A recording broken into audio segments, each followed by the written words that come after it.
My daughter stole her sister's husband and showed arrogant contempt when we condemned her betrayal, so I taught her a lesson she will never forget. I honestly never thought I'd be sharing something like this here, but I don't even know where else to turn. My family has been through so much over the last few years, and I still can't fully wrap my head around everything that's happened. I just need to get this out because maybe writing it all down will help me process it better. Also, I could really use some advice or even just an outside perspective. So, I guess I'll start from the beginning. I'm a 48-year-old mom of 3 kids, Sarah, 27, female, Emily, 25, female, and Alex, 21, male. My husband, 53, male, and I have been married for nearly 3 decades. Up until a few years ago, I really thought we had a solid, happy family. Sure, we had our ups and downs, but who doesn't? Looking back now, I can't believe how naive I was. This all started about 3 years ago. At the time, Sarah was married to Jake, then 28, male. They'd been together for years and seemed like one of those couples who had it all figured out. I loved Jake like my own son, and Sarah seemed genuinely happy with him. But everything fell apart in the worst way possible. Around that time, Sarah went through something incredibly traumatic. I don't want to share too many details because it's her story, not mine, but let's just say it was the kind of thing that changes a person forever. She was struggling to cope, and I could see it in everything she did. Her eyes were always red from crying, she jumped at every little noise, and she started isolating herself from everyone, even her family. It was heartbreaking to watch, and I felt so helpless. Then, as if that wasn't bad enough, we found out that Jake had been cheating on Sarah with her younger sister, Emily. I can't even describe the moment I found out. It felt like someone had ripped my heart out of my chest and stomped on it. The worst part was that I didn't even hear it from Emily or Jake. I found out from Sarah after she caught them. Sarah was completely crushed. I've never seen her like that in my entire life, and I pray to God I never do again. When I confronted Emily about it, I expected tears, apologies, maybe even an attempt at explaining herself. But instead, she just shrugged and said, "Well, someone had to take care of Jake since Sarah wasn't." I was stunned. She said it so casually, like it was no big deal. I couldn't believe my own daughter was capable of saying something so cruel. I was so angry that I had to leave the room before I did something I'd regret. That was the moment I decided I couldn't have Emily in my life, not until she understood the gravity of what she'd done. I told her in no uncertain terms that she needed to stay away from me, her father, and, most importantly, Sarah. At first, she tried to argue, but when she saw I wasn't budging, she started screaming. She said things like, "You're choosing Sarah over me. And you're such a hypocrite." But honestly, her words didn't mean anything to me in that moment. I was done. Meanwhile, Sarah was barely holding on. She blamed herself for everything: Jake's infidelity, the fallout with her sister, even the traumatic event that had happened to her. No matter how many times I told her it wasn't her fault, she just couldn't believe it. She kept saying, "Maybe if I had been a better wife, this wouldn't have happened." It broke my heart every time. We ended up getting Sarah into therapy, which was probably the best decision we made during that time. At first, she was hesitant to go, but over time, she started to open up.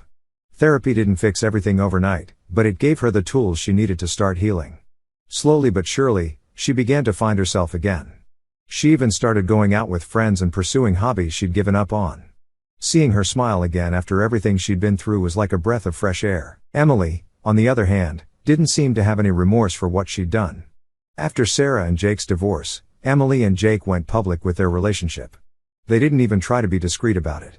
They posted pictures together on social media, went on trips, and acted like nothing had happened. It was infuriating, to say the least. Then came the ultimate slap in the face. Emily and Jake announced their engagement. I found out through Alex, who called me in disbelief after seeing their engagement party photos online. Emily had the audacity to ask me and my husband to come to the wedding. I was appalled. I told her straight up that I couldn't support their relationship and that I wouldn't be attending. My husband felt the same way. Emily tried to argue, saying things like, "You're being so unfair. And Jake loves me, Mom. Why can't you just be happy for me?"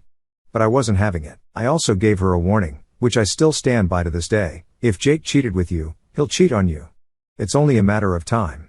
She didn't take that well, but honestly, I didn't care. My priority was, and still is, protecting Sarah. Looking back on that time, I can't believe how much our family changed in such a short period. What once felt like a strong, unbreakable bond was completely shattered. I barely recognized Emily anymore, and my relationship with her hasn't been the same since. As much as it hurts to say, I don't think I'll ever be able to forgive her for what she did to Sarah. At the same time, she's still my daughter, and part of me wants to believe she can change, but I'm not holding my breath. After cutting contact with Emily following the fallout, I honestly thought things couldn't get worse. I mean, how much more damage could she do, right? I underestimated just how deep her selfishness ran. For a while, she stayed quiet. She didn't reach out to me or her dad, which was honestly a relief. But life didn't stay peaceful for long. One day, Alex, my youngest, came storming into the house with his phone in his hand. I'll never forget the look on his face. It was this mix of anger and disbelief. He handed me his phone and said, "Have you seen this?" I looked down and saw a photo of Emily and Jake, arms wrapped around each other, all smiles. But that wasn't the worst part. In the caption, Emily had written, "He put a ring on it. Forever love." I couldn't believe what I was seeing. They were engaged. My daughter was engaged to the man who had not only betrayed her sister but also contributed to the lowest point in her life. It felt like a slap in the face. It wasn't just the engagement itself, it was the way they flaunted it. They didn't seem to care how it would affect anyone else, especially Sarah. I wasn't sure how to break the news to Sarah. She was finally starting to make progress in therapy, and I didn't want to undo all that by bringing this up. But at the same time, I knew she'd find out eventually, and I didn't want her to feel blindsided. So, I sat her down and told her as gently as I could. Her face fell immediately, and she just sat there in silence for what felt like an eternity. Then she said, "I knew they were together, but I didn't think they'd actually take it this far." She didn't cry, but I could see the hurt in her eyes. It was like she'd been stabbed all over again. After that, I decided to reach out to Emily. I hadn't spoken to her in months, but I felt like I needed to say something, if not for my sake, then for Sarah's. I called her, and surprisingly, she picked up. I told her how hurtful her actions were and that getting engaged to Jake was just pouring salt in the wound. Her response? "Mom, you just don't understand. Jake and I are in love. What Sarah and Jake had is over. Why can't you just be happy for me?" I couldn't believe she had the nerve to say that. I told her in no uncertain terms that I would not support her relationship with Jake. I also warned her again that if Jake could cheat on Sarah, he could just as easily cheat on her. She laughed it off, saying, "Jake's a different person with me. You'll see." That was the last time we spoke for a while. Then came the engagement party. No, I didn't go. Let's get that out of the way, but Alex did. He said he didn't want to support them, but he was curious to see how it would all play out. Apparently, the party was everything you'd expect from Emily and Jake, flashy, over the top, and completely devoid of self-awareness. They even had the audacity to post photos on social media with captions like "True love wins" and "Can't wait to spend forever with you." The comment section was a mess. Some people congratulated them, but others called them out for their terrible behavior. It was a circus. Alex also told me that some of the extended family showed up, which was surprising. I later found out that most of them didn't know the full story. They thought Emily and Jake had gotten together after the divorce, not during Sarah and Jake's marriage. When the truth came out, a lot of them were furious. One of my sisters even called me to apologize for attending, saying she had no idea what Emily had done. Meanwhile, Sarah was trying her best to move on. She stopped following Emily and Jake on social media and asked us not to mention them around her. I respected her wishes, but it was hard to avoid the topic entirely, especially with Alex constantly updating me on their antics. He was just as angry as I was, if not more. He kept saying things like, "How can she not see how wrong this is? And Jake's such a scumbag. I don't know how she can stand him." As for my husband, he stayed quiet for the most part. He's always been the calm, steady one in our relationship, but I could tell he was just as upset as I was.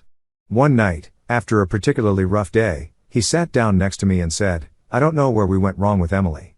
I thought we raised her better than this." That hit me hard. I'd been asking myself the same question, but hearing him say it out loud made it feel so much more real. The engagement eventually turned into a wedding. I tried to tune it out as much as possible, but Emily kept finding ways to involve me, even though I'd made my stance clear. She'd send me text messages with things like, "Mom, do you want to help me pick out a dress? Or we're looking at venues next weekend. Want to come?" Each time, I replied with a polite but firm no. I thought she'd get the hint, but she didn't. Then, out of nowhere, she called me one evening. I almost didn't answer, but curiosity got the better of me. She sounded so excited and said, "Mom, I really want you and Dad to walk me down the aisle. It would mean so much to me." I couldn't believe what I was hearing. I told her, as gently as I could, that we couldn't support her wedding, not because we didn't love her, but because of everything that had happened. She started crying and said, you're choosing Sarah over me again. Why can't you just let this go?" That broke my heart, but I stood my ground. I told her this wasn't about choosing one daughter over the other, it was about doing what was right. That conversation ended with her hanging up on me, and I haven't heard from her since. Honestly, I'm okay with that. As much as I miss the Emily I used to know, I can't let her actions go unchecked. She needs to understand that her choices have consequences. After the fiasco with the engagement party and Emily's increasingly tone-deaf attempts to involve us in her wedding plans, things went eerily quiet. I didn't hear from Emily, Jake, or even much from the extended family. To be honest, I thought maybe they had finally accepted our stance and decided to move on without us. It was bittersweet. On one hand, it felt like a relief not to deal with the drama. But on the other, I couldn't shake the sadness of knowing how fractured our family had become. Sarah was doing her best to heal, but I could see how much this situation was still weighing on her. She had started setting boundaries with the family, avoiding gatherings where she thought Emily or Jake might show up. One time, we had a small family barbecue planned, and she specifically asked, "Are they going to be there?" I assured her they weren't invited, but the fact that she even had to ask broke my heart. She should have been able to feel safe with her own family, but instead, she was constantly on edge. One night, Sarah and I were sitting in the living room, and she opened up to me about how she really felt. "Mom, I don't think I'll ever forgive her," she said, staring at the floor. Not just for Jake, but for the way she treated me when I was at my lowest. She didn't just betray me, she enjoyed it. She didn't care what it did to me. Hearing her say that was like a knife to the heart. I didn't know how to respond because, honestly, I couldn't blame her. Emily's actions had been so callous, and she had shown no remorse. Around this time, Alex started pulling away from Emily too. He had been furious about her actions from the start, but he'd still kept in touch with her, mostly out of a sense of obligation. But one day, he came to me and said, "Mom, I can't do it anymore. Every time I talk to her, she acts like she's the victim in all this. I'm sick of it." He stopped answering her calls and unfollowed her on social media. I think that was the wake-up call Emily needed because, not long after, she started reaching out to me again. At first, it was just small things, texts asking how we were doing or updates about the wedding. I kept my responses short and polite but didn't engage much. Then, out of nowhere, she sent me this long message about how much she missed our family and how hard it was to plan a wedding without her parents' support. She even said something along the lines of, "I know I've made mistakes, but can't we just move forward?" I stared at the message for a long time before responding. Finally, I wrote back, "Emily, I love you, but you need to take responsibility for the pain you've caused before we can even think about moving forward." Her reply was immediate and defensive. She said she had nothing to apologize for because she and Jake were meant to be, and that if Sarah couldn't handle that, it wasn't her fault. I didn't respond after that. I didn't see the point. A few months passed, and Emily and Jake got married in what I assume was a beautiful ceremony, though I wouldn't know because, of course, we didn't attend. I heard through the grapevine that some family members who did go felt awkward the entire time. One of my cousins even texted me afterward to say, it felt like everyone was pretending not to notice the elephant in the room. I wish I'd stayed home. After the wedding, things went quiet again. Emily didn't contact us, and honestly, I thought maybe she'd finally moved on. Sarah started to seem a little lighter too. She was going out more, laughing more. It was like a weight had been lifted off her shoulders. I started to feel hopeful that maybe, just maybe, we could put this whole mess behind us. But then, out of nowhere, Emily showed up at my doorstep. It was a rainy evening, and I was in the kitchen cleaning up after dinner when I heard a frantic knock at the door. At first, I thought it might be a neighbor needing something, but when I opened the door, there was Emily, soaking wet, crying, and holding a baby and a toddler. I was so shocked, I didn't know what to say. She just stood there, looking completely defeated, and finally said, "Mom, I need your help." I let her in, of course. As angry as I was at her, I couldn't turn her away, not with the kids there. She sat on the couch, still sobbing, while I got her a towel and tried to calm her down. Once she finally caught her breath, she started telling me what had happened. Apparently, Jake had been emotionally and verbally abusive for months. He'd been controlling, constantly putting her down, and even had another woman on the side. "He has a whole other family, Mom," she said through tears. "I can't go back there. I just can't." Hearing her say that stirred up so many emotions. On one hand, I felt for her, no one deserves to be treated like that. But on the other hand, I couldn't help thinking, you chose this. You knew who he was, and you still chose him over your sister, over your family. It was a hard thing to reconcile. Emily begged me to let her and the kids stay with us. She said she had nowhere else to go and didn't know what to do. I told her I needed time to think about it. I didn't want to make any rash decisions, especially knowing how this might affect Sarah. After everything Sarah had been through, I couldn't risk doing anything that might set her back. That night, I told my husband what had happened. He was just as conflicted as I was. "We can't just turn her away," he said, "but we also can't ignore how much she's hurt Sarah." It felt like we were stuck between a rock and a hard place. No matter what we decided, someone was going to get hurt. I didn't sleep much that night. I kept replaying everything in my head: Emily's betrayal, Sarah's pain, Jake's predictably awful behavior.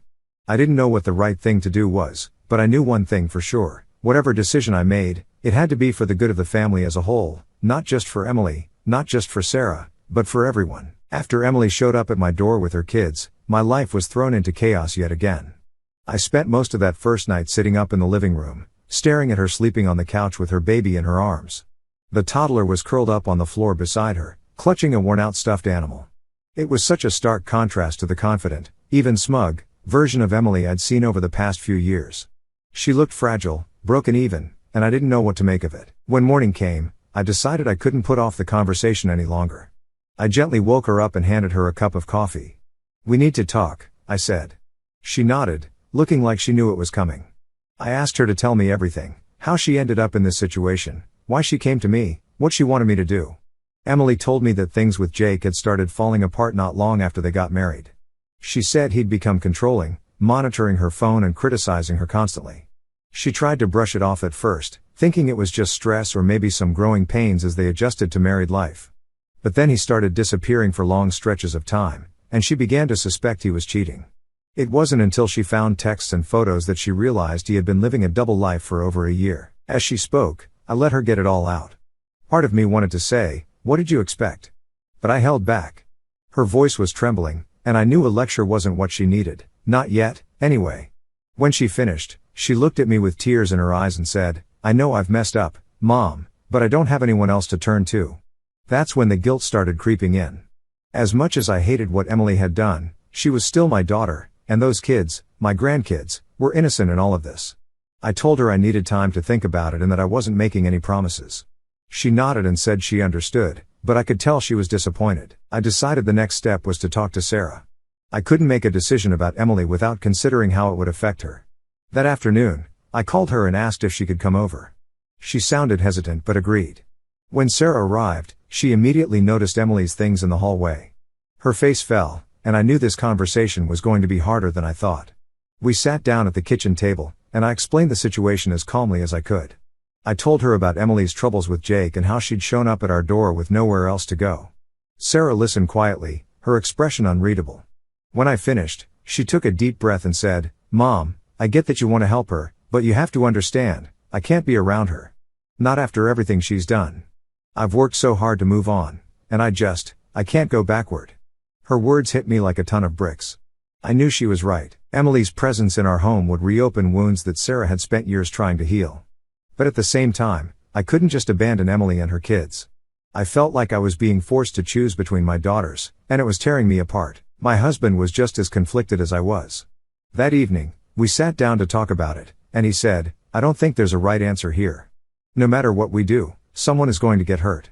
He suggested we look into alternative solutions, maybe helping Emily find a place to stay nearby so she wouldn't be in the house but would still have support.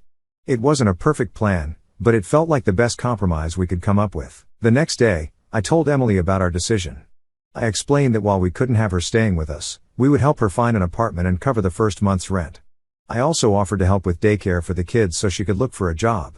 I expected her to be grateful or at least understanding, but instead, she got angry. "This is my family," she yelled. "How can you just turn me away like this after everything I've been through?" I tried to stay calm and explain that it wasn't about turning her away, it was about protecting Sarah's mental health. But she wasn't having it. "Sarah needs to get over it," she snapped. "It's been years. How much longer are you going to coddle her?" That was the moment my husband lost his temper. He stood up and said, "Don't you dare talk about your sister like that. Do you even realize how much pain you've caused her? You're lucky we're even willing to help you at all." Emily burst into tears and ran out of the room, leaving me and my husband sitting there in silence. Over the next few days, I tried to smooth things over with Emily. I found a one-bedroom apartment for her and helped her get in touch with a lawyer to start the divorce process. But she remained distant and cold, barely speaking to me unless it was absolutely necessary. It was clear she felt betrayed, but I couldn't bring myself to feel sorry for her.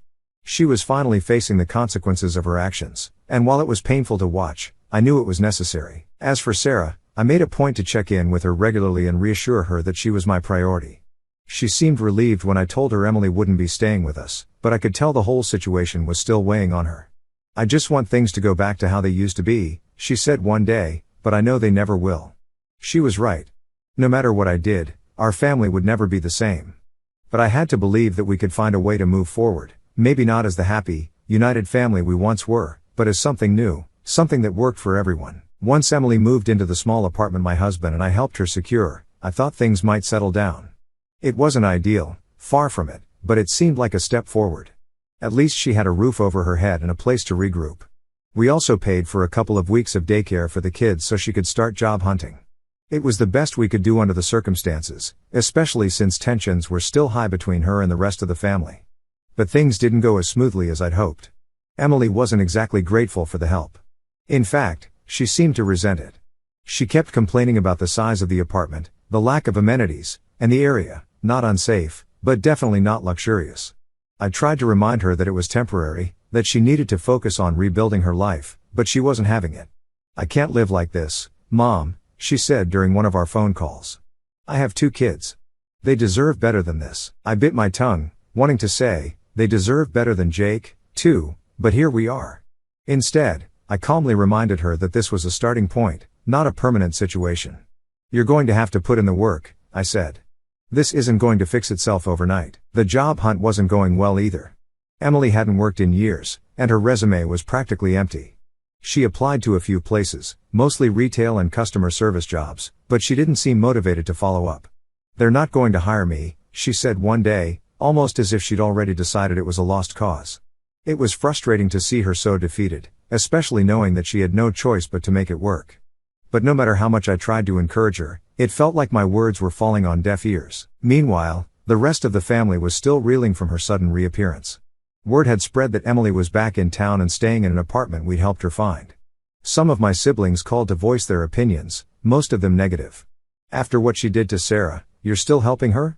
one of them said. "You're enabling her, you know that, right?" I hated hearing it, but I understood where they were coming from. From the outside, it probably looked like I was rewarding Emily's bad behavior. But I couldn't bring myself to turn my back on her entirely, especially when there were 2 innocent kids involved. I had to remind myself that helping her didn't mean I condoned her actions. It just meant I wasn't willing to let her hit rock bottom with no safety net. As for Sarah, she was keeping her distance. We hadn't told her the full details of how we were helping Emily, only that Emily wasn't staying with us. I didn't want to burden her with more than she needed to know, but I also didn't want her to feel blindsided if she ran into Emily somewhere. So, one day, I brought it up gently. "Emily's staying in an apartment across town," I said. "We helped her with the first month's rent, but she's on her own after that." Sarah nodded, her face unreadable. "I figured you'd do something like that," she said. "It's fine. I just don't want to be involved." Her response was calm, but it felt like there was an undercurrent of hurt.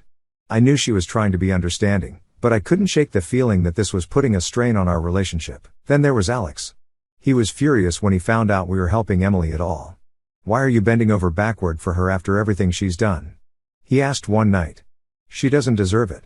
I tried to explain that it wasn't about what Emily deserved, it was about doing what I felt was right. "Her kids are innocent in all of this," I said. "They need stability, and if we can help provide that, then I think we should." But Alex wasn't convinced. "You're just letting her manipulate you," he said. "She's never going to change if you keep bailing her out." His words stung because, deep down, I knew there was some truth to them. But what was the alternative? Letting Emily sink completely? I wasn't sure I could live with that. Emily's struggles began to take a toll on her emotionally. She called me one night in tears, saying she felt like a failure. "I ruined everything," she said. "My marriage, my relationship with Sarah, my whole life. I don't even know who I am anymore." It was the first time she'd shown any real self-awareness, and it caught me off guard. For a moment, I felt a glimmer of hope that maybe this was her turning point. But that hope was short-lived. The next time I spoke to her, she was back to blaming everyone but herself. "If Jake hadn't treated me like garbage, I wouldn't be in this mess," she said. "And if Sarah had just forgiven me, maybe things wouldn't be so bad." It was like she couldn't decide whether to take responsibility or play the victim. It was exhausting. At the same time, I was struggling to maintain my own sanity.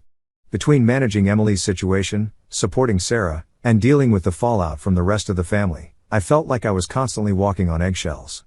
I started to question whether I was making the right choices or just digging myself into a deeper hole. The breaking point came when Emily showed up at our house unexpectedly one evening. She looked tired and frazzled, the kids clinging to her legs.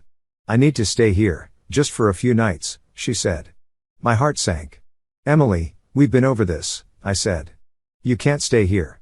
It's not fair to Sarah." Her face crumpled, and she started crying. "I don't know what else to do," she said. "I'm trying, Mom, but nothing's working. I feel like I'm drowning." I felt an overwhelming wave of guilt, but I held firm. "We'll help you find more resources," I said, "but you can't stay here." That night, I couldn't sleep. I kept replaying the conversation in my head, wondering if I'd made the right call. I wanted to believe that tough love was the answer, but part of me worried that I was just pushing Emily further away. At the same time, I couldn't ignore the damage it would do to Sarah if I let Emily move back in. It felt like no matter what I did, I was failing one of my daughters. After that night, when Emily showed up at our house begging to stay, things changed. I could feel the shift, not just with her but within myself. The guilt that had been weighing on me for weeks didn't go away, but it transformed into something else. Resolve, maybe. I realized I couldn't keep trying to fix everything, to hold together a family that was already fractured. Some things, I decided, had to be left to time. The first step was enforcing boundaries. It wasn't easy. Emily called almost daily, asking for help with this or that. Sometimes it was money, sometimes it was advice, sometimes it was just someone to vent to. But every call left me emotionally drained. I had to start saying no. "Emily, you need to figure this out," I told her during one particularly tense phone call. "We've done everything we can to help you get back on your feet. Now it's your turn." She didn't take it well. "So that's it?" she said. "You're just giving up on me?" I told her it wasn't about giving up, it was about giving her the chance to stand on her own. She hung up on me, and for a while, we didn't speak. During that silence, I focused my energy on rebuilding my relationship with Sarah.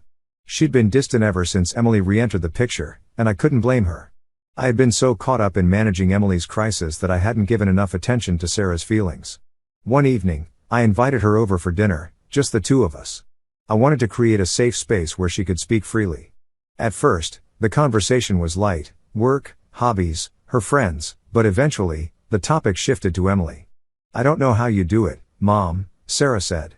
"After everything she's done, I don't think I'd be able to look at her, let alone help her." Her words weren't bitter, they were honest. "She hurt me in ways I can't even explain, and sometimes I feel like she still doesn't get it." I nodded, letting her vent. "You're right," I said.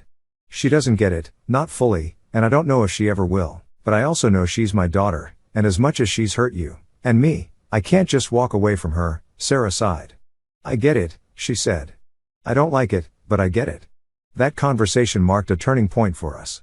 While things weren't perfect, it felt like a step toward healing. I promised her I would always prioritize her mental health and that I wouldn't let Emily's presence disrupt the progress she'd made. It was a promise I intended to keep. Meanwhile, Emily was struggling. The reality of single motherhood had hit her hard, and without Jake's financial support, she was barely scraping by. She eventually found a part-time job at a local grocery store, but it wasn't enough to cover all her expenses. She called me one evening, crying about how hard it was. "I feel like a failure," she said. "I don't know how I'm supposed to do this." I wanted to tell her that this was the consequence of her choices, but I held back. Instead, I reminded her of the resources I'd given her: programs for single mothers, legal aid for her divorce, even therapy services.